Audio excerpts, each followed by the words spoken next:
A warning. This podcast includes violence, graphic details, and conversations about serious mental illness. This is episode 6 of Locked Inside. If you haven't listened already, we recommend starting with episode 1. One more thing. This is our last scheduled episode of Locked Inside.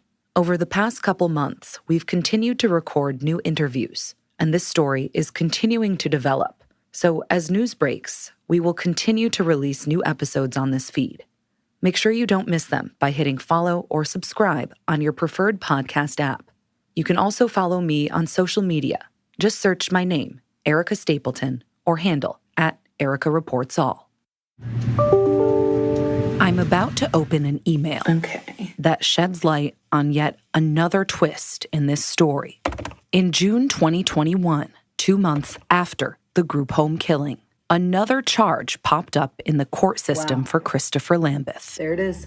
Aggravated assault. By this point, he should have been in jail, held on a $2 million bond after he was charged with murder for killing Steven Howells. But this aggravated assault charge was something new, meaning something happened while he was in custody. I asked the Maricopa County Sheriff's Office, who runs the jail, what happened, but they've been slow to provide any explanation or any of their public records. So I had to go digging elsewhere. And after a few months, finally, someone with the county attorney's office sent over a piece to the puzzle.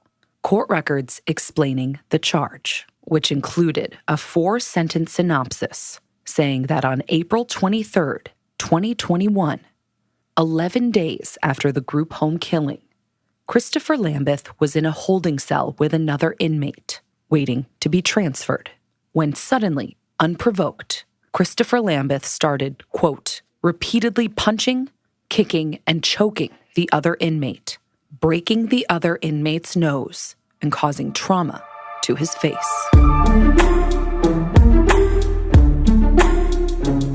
The wheels of justice turn at glacial speed. He is sick. This is Locked Inside, Episode 6, Intervention. And this time, we take a hard look at how we got to this point, where a convicted double murderer faces new violent accusations. The best predictor of violence in the future is past violence. And where a man wound up dead in a group home that should have had 24/7 supervision. He wasn't violent. He wasn't aggressive. Their paths intertwined with a mental health care system that's supposed to help people. A system facing failure after failure and questions about accountability. And to just walk out and leave. Frankly, I think there should be criminal charges on them.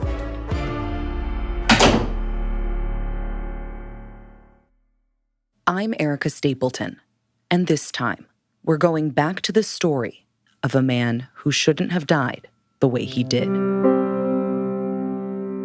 Too many people, when they have mental health, there's such a stigma around it. People withdraw and, they don't want to deal with it, or they don't know how to talk about it with family, friends. This is Nicole Williams, who you first met in episode 1. She's Steven Howells' ex-wife. He's the man Christopher Lambeth is accused of killing at Tilda Manor. To recap, Nicole was married to Steven in the early 90s when he first started experiencing delusions. They divorced soon after, both struggling with his symptoms. By the time that I left, he was having a lot more delusions. He wasn't violent. He wasn't aggressive. He just wasn't quite living in the same reality as everybody else. And there wasn't a lot with mental health out at the time. So I just kind of didn't know what to do. And I ended up eventually leaving. And then his condition continued to grow and get worse from there. But the love never stopped. We may have divorced, but he's still my family to me. And he's still somebody that has a very important part of my heart, and I will always love. Given his condition, we knew that he would never be okay and back to normal functioning. But there are so many people who fall through the cracks with mental health that our main thing was wanting to make sure that he wasn't falling through those cracks. He was getting the help he needed. He was someplace safe, which unfortunately he wasn't. By all accounts, dealing with a mental illness isn't easy. It's not easy for those experiencing symptoms. It's not easy for loved ones to know how to help. And sometimes it's not easy for those with training to try and help people who are suffering. Well, mental health is really a really very important part of healthcare. Dr. Carol Olson sees the struggle every day.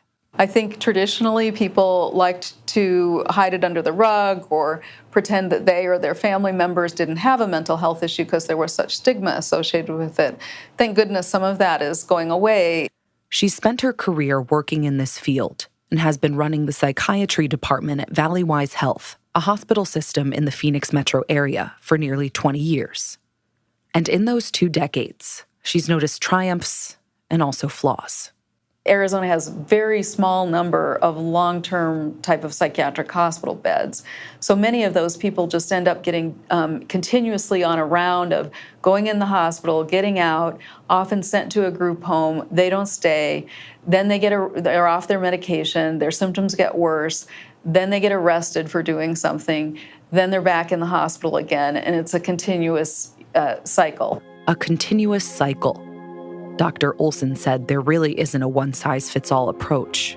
If a person is willing to get treatment and has a relatively treatable problem, they're suicidal, but they're cooperating with care, et cetera, there's many hospital beds for them. It's usually not difficult to find a hospital bed for them.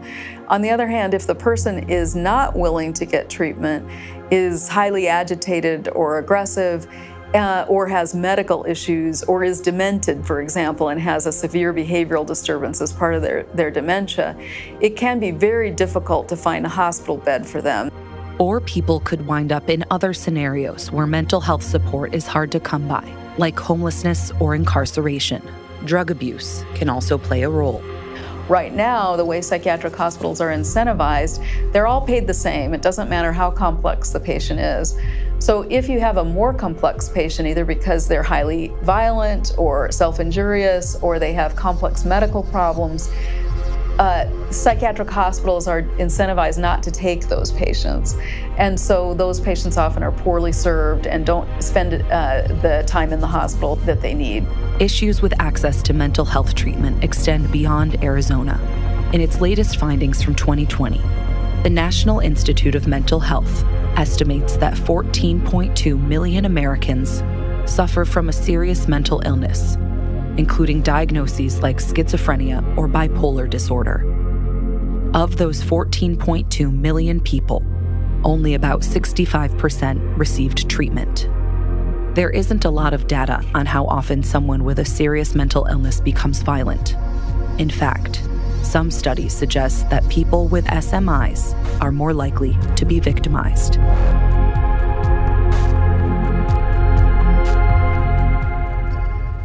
By now we know how Christopher Lambeth got to Tilda Manor, but we don't really know how Steven Howells got there. Did Steven always want to get help? It took a while for him to realize he needed it initially. But yeah, he wanted to get better. He wanted to have his life again. In the years after Nicole and Steven divorced, they still kept in touch, writing letters, the occasional phone call. He always had the greatest sense of humor on it, too. I have one card that said, from all of us, we miss you, and had like a little apartment building. And he added in my head, and so he did have a humor about it. But after a while, Nicole said Steven eventually stopped responding, and he became harder to track down.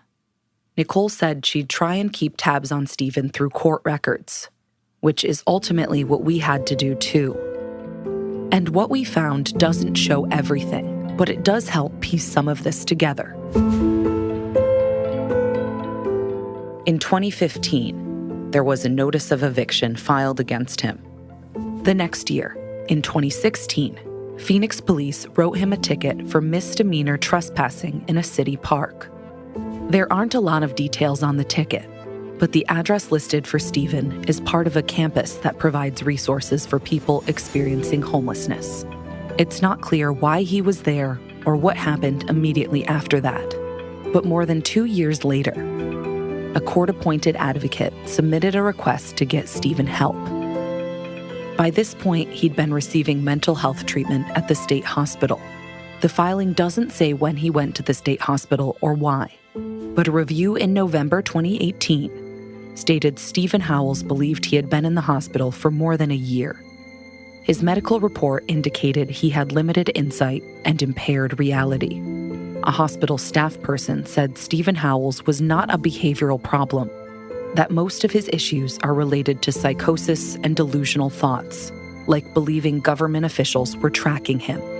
The filing emphasized over and over that Steven Howells needed serious help and should have the county assign him a guardian with mental health authority to make decisions on his behalf. But then, Steven Howells was released from the state hospital in January 2019 and went to live in a group home. He was reportedly stable and sticking to a medication plan, but still had delusions that he was involved with the FBI. The court ultimately denied the request to appoint Steven Howells a guardian with mental health authority in April 2019. Then, the paper trail goes cold again until November 2020. Okay. State your name, please. Sir? My name's Stephen Scott Howells now. It's the first time we get to hear Steven's voice as he appeared before a judge. The hearing was actually for that 2016 trespassing ticket. Third-degree trespass from September 4th of 2016.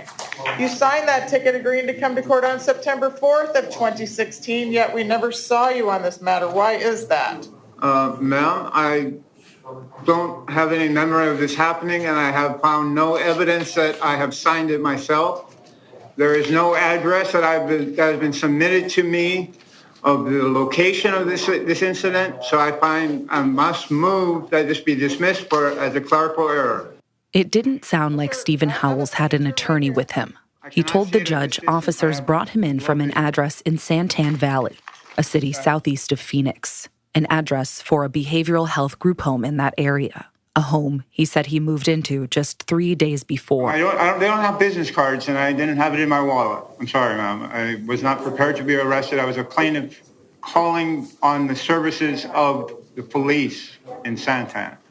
Okay. And the sheriff's department arrested me. And there was nothing done about the defendants.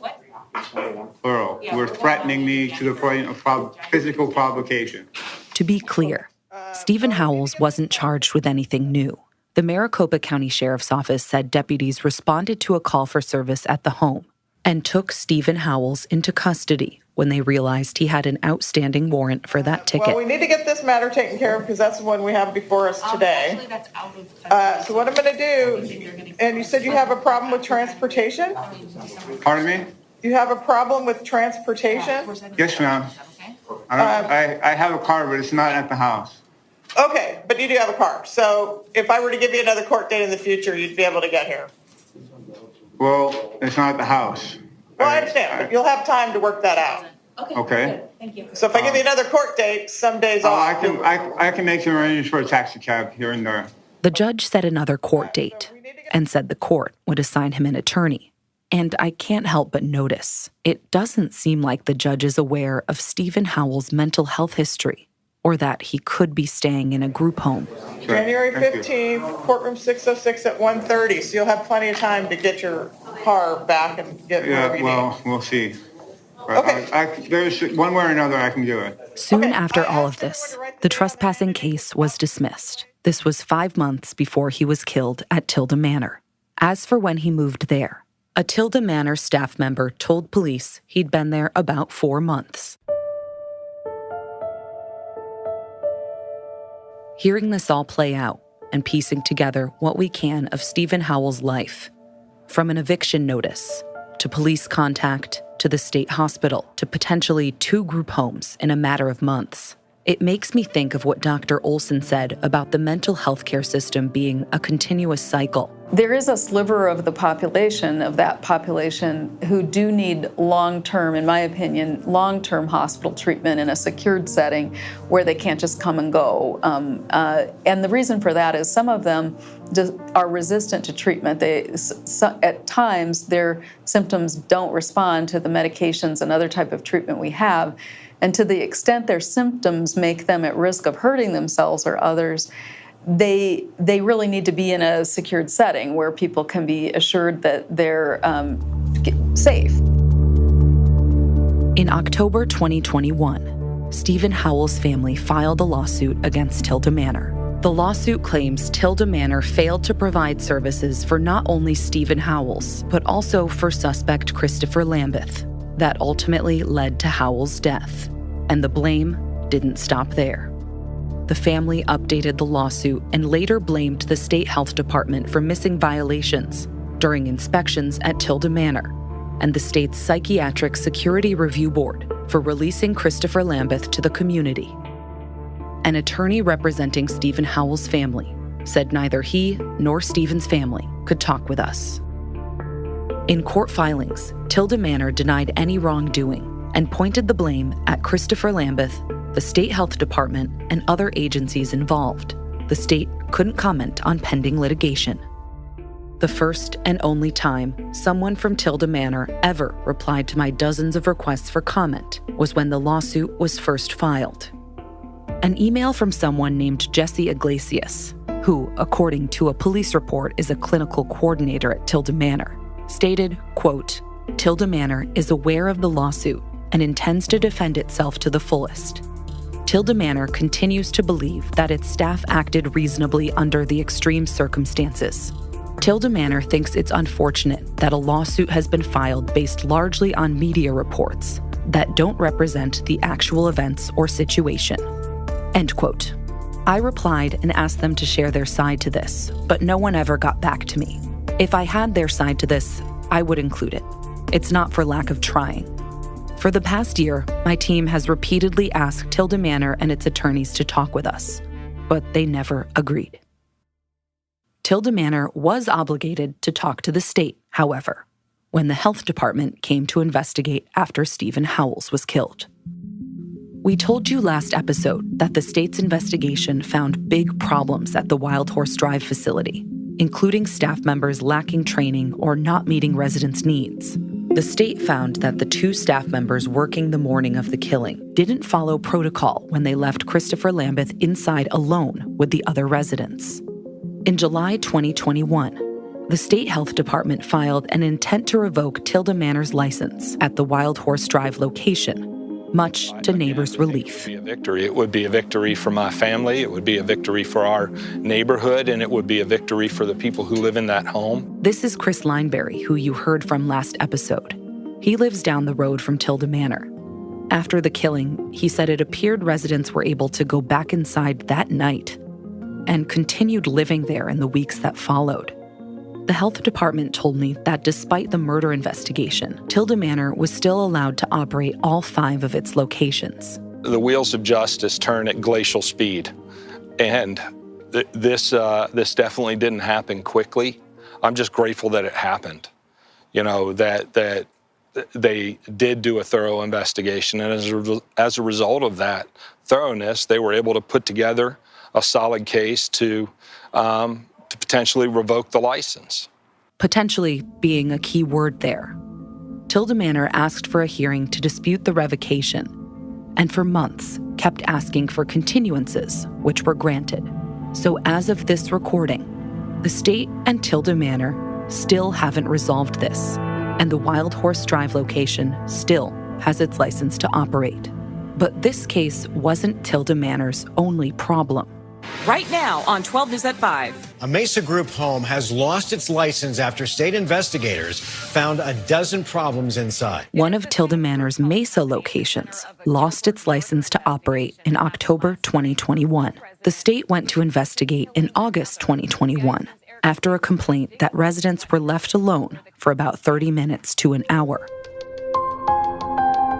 The investigation uncovered 12 violations, including outdated employee records and lapses in protective supervision. One resident told an investigator she contemplated harming herself while staff wasn't there. The state also found Tilda Manor installed security cameras inside the house without residents' consent. Apparently, they wanted to keep a better eye on things after, quote, something happened in another facility recently, which I can guess could be the killing at Wild Horse Drive. In the Mesa case, Tilda Manor didn't dispute, meaning it lost its license to run the home. At that point, the state health department said there weren't any residents living inside. The future of Tilda Manor is unclear. As of right now, it's still allowed to operate its 4 other locations, and it's still listed in good standing in Arizona business records.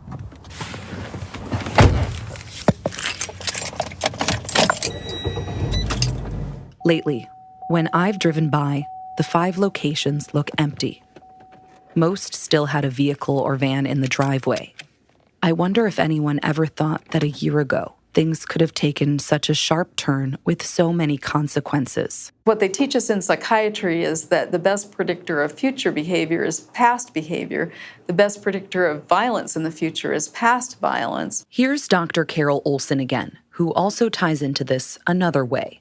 She said she served about 10 years on the state's Psychiatric Security Review Board, the same state board that allowed Christopher Lambeth to go live in the community. She was actually the board's chair when he was first approved to live in the community at the end of 2016.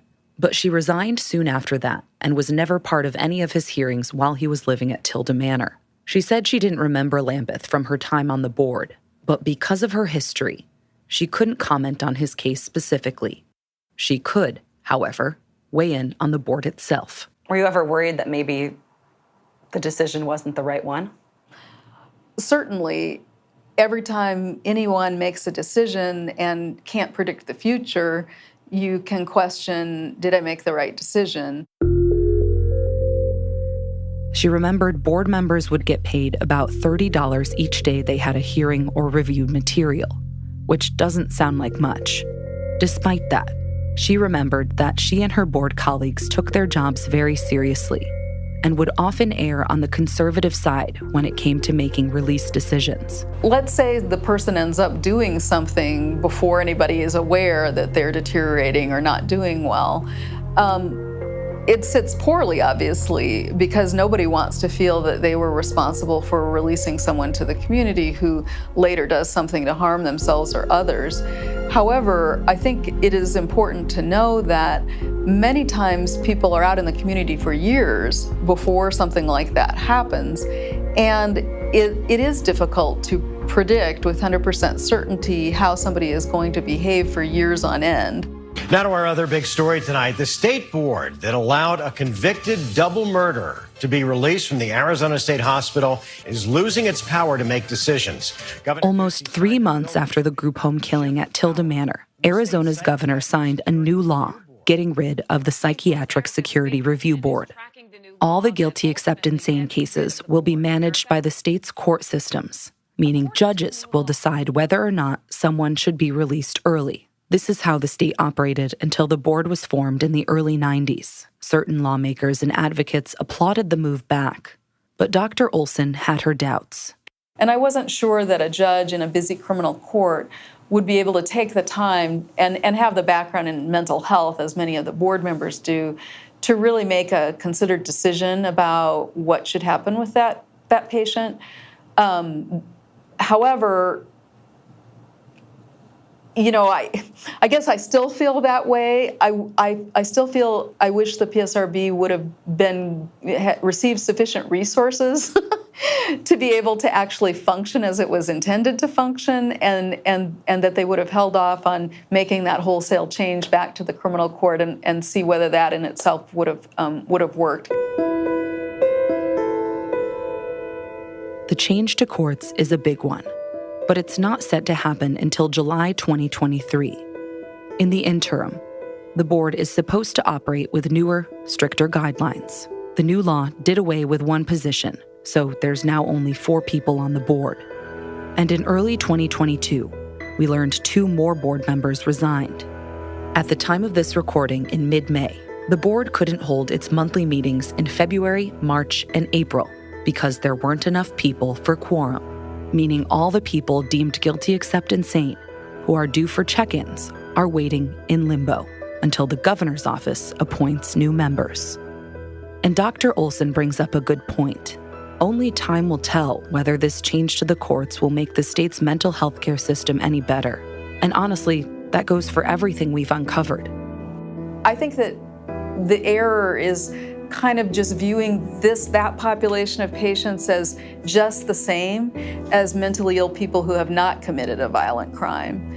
And I personally feel that mentally ill people who committed a violent crime and were found guilty except insane need to have an enhanced type of monitoring beyond what occurs to those who have not, for the safety of the community. 2 days, it'll be his 50th birthday.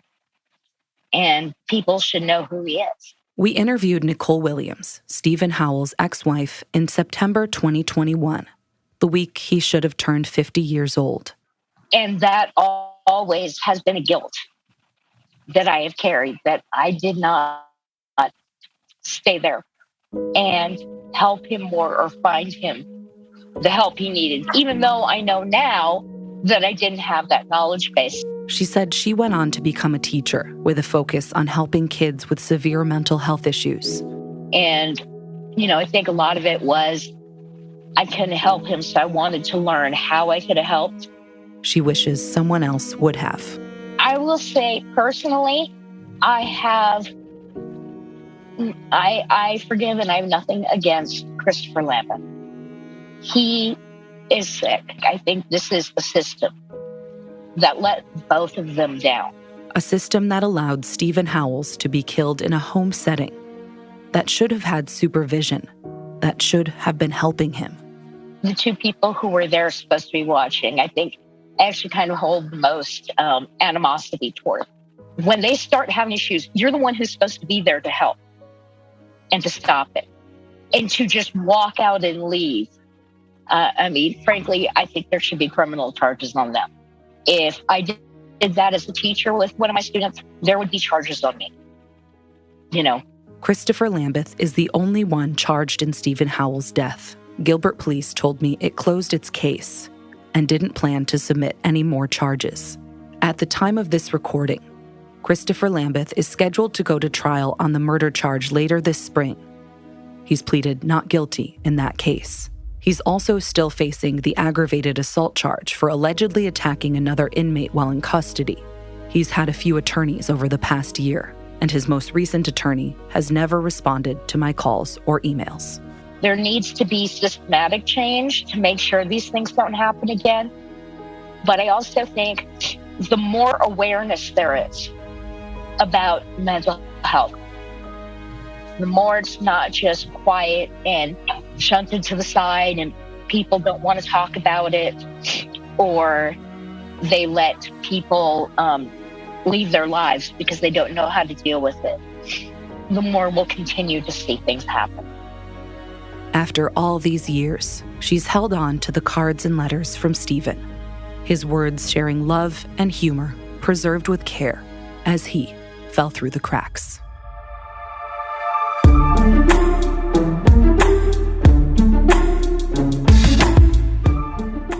This is our last scheduled episode for our series Locked Inside. I'll continue to bring you updates as we follow developments with Christopher Lambeth, Tilda Manor, and the guilty except insane population in Arizona. Locked Inside is written and edited by me, Erica Stapleton. Executive producer is Katie Wilcox. Fact-checking is done by 12 News intern Andrew Onodera. Audio mixing is done by Richard Humphreys at Tacoma Media in Silver Spring, Maryland. Locked Inside is produced by the 12 News I-Team and Vault Studios. A special thank you to Will Johnson and Reed Redmond at Vault Studios. If this story resonates with you or you want to share your experience, you can send us an email at connect@12news.com. Thanks for listening to Locked Inside.